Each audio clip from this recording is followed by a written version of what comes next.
Bonjour à tous et bienvenue sur ma chaîne Turkish Word by Kelima FR, j'espère que vous allez bien. Alors dans cette vidéo, on va voir les phrases les plus utilisées chez le médecin.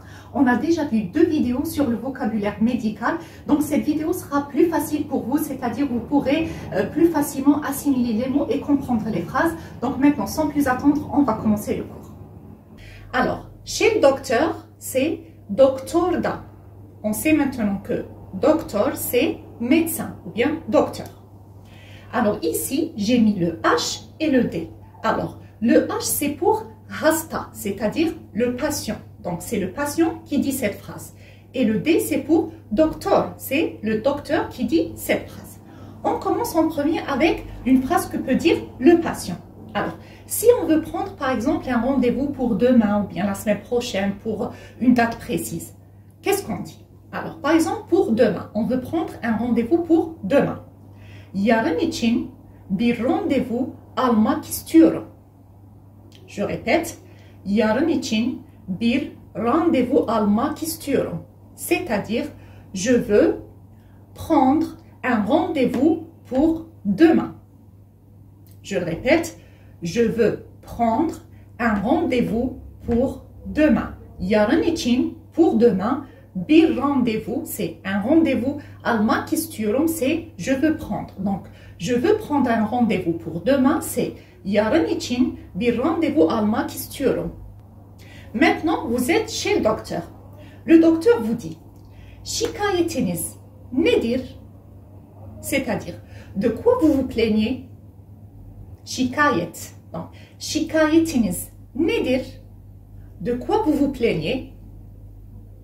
Et vous répondez, le patient répond. Kendimi pek iyi hissetmiyorum. Je répète, kendimi pek iyi hissetmiyorum. C'est-à-dire, je ne me sens pas très bien. On peut dire par exemple, kendimi o kadar iyi hissetmiyorum.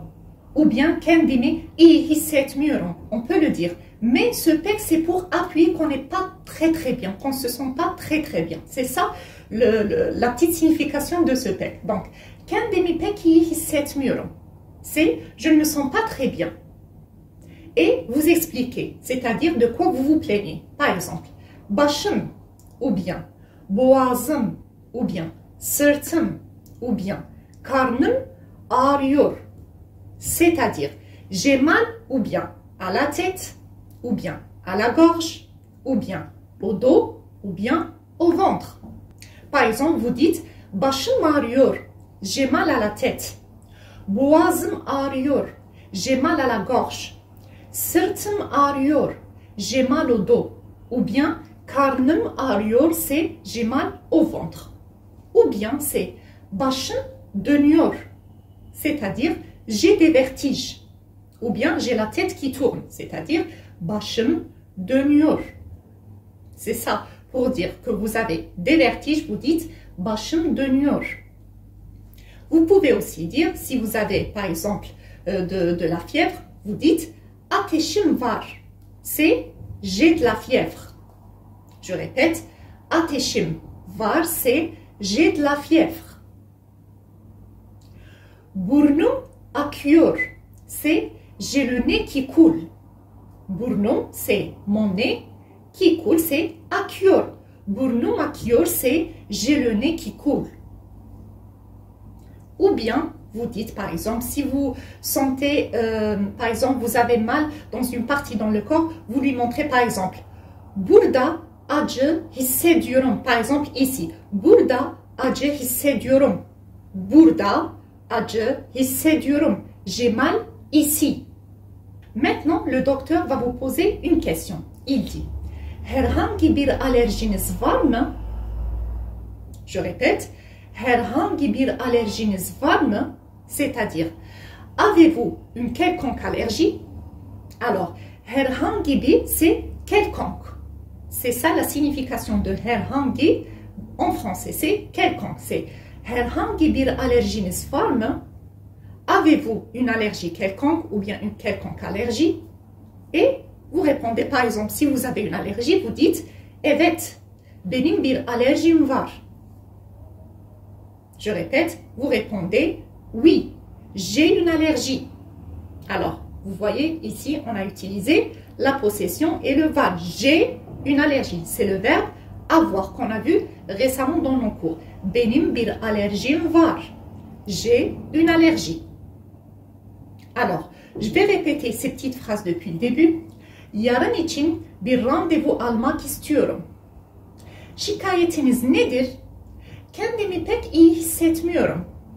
Başım veya boğazım veya sırtım veya karnım ağrıyor veya c'est ou, vous savez, veya c'est ou.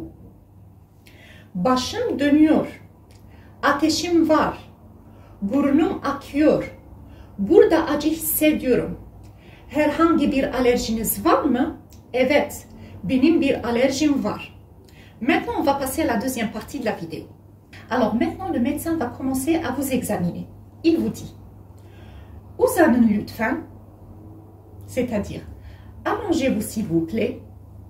Je répète, uzanın lütfen, allongez-vous s'il vous plaît.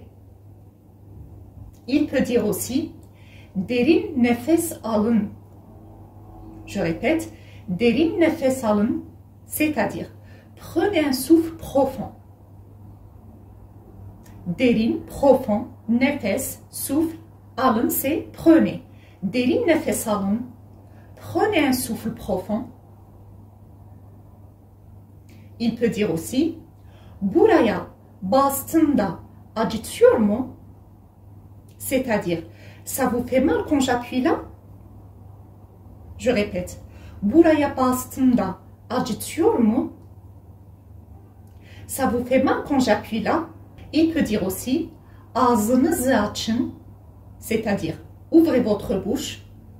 Ağzınızı açın, ouvrez votre bouche.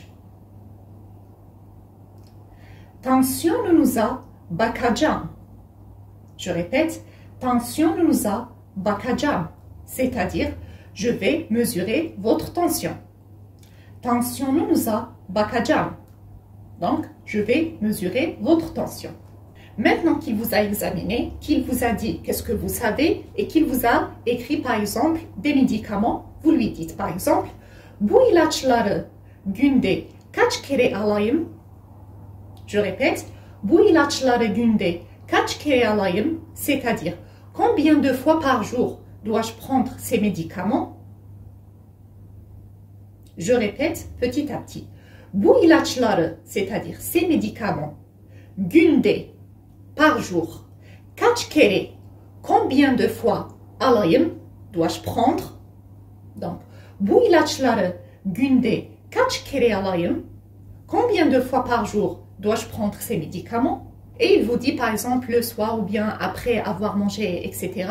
Mais maintenant, la plupart, c'est les pharmacies qui même vous écrivent quand est-ce que vous prenez les médicaments. Alors, le médecin vous dit, İki hafta sonra tekrar gelin. C'est-à-dire, revenez me voir dans 2 semaines. Ou bien revenez après 2 semaines. İki hafta sonra tekrar gelin. Donc, revenez après 2 semaines. La plupart des médecins vous disent ça ici. Par exemple, vous allez pour une consultation, ils vous disent revenez après 1 semaine, 2 semaines, 3 semaines, ça dépend de ce que vous avez pour un contrôle. Et cette phrase, cette dernière phrase, normalement, je devais l'écrire en premier, mais je l'ai oublié, donc c'est pas grave, je l'ai écrite ici. C'est quand vous voulez savoir combien coûte une consultation. Par exemple, vous appelez pour prendre un rendez-vous et vous vous demandez combien coûte la consultation. C'est moyenne ücreti ne kadar? Combien coûte une consultation? Moyenne ücreti ne kadar? Donc, c'est combien coûte une consultation. Je vais vous redire ces petites phrases depuis le début. Uzanın lütfen. Derin nefes alın. Buraya bastığımda acıtıyor mu? Ağzınızı açın. Tansiyonunuza bakacağım. Bu ilaçları günde kaç kere alayım? 2 hafta sonra tekrar gelin. Muayene ücreti ne kadar? Ce cours sur les phrases les plus utilisées chez le médecin est terminé. J'espère que ces cours sur les phrases les plus utilisées et les termes vous aident vraiment dans la vie de tous les jours à construire des phrases, à comprendre comment communiquer avec les gens. Donc si vous avez des questions, n'hésitez pas à les poser en bas de la vidéo ou bien sur mon compte Instagram. Moi je vous donne rendez-vous très bientôt pour une nouvelle vidéo. D'ici là, prenez bien soin de vous les amis. À très bientôt.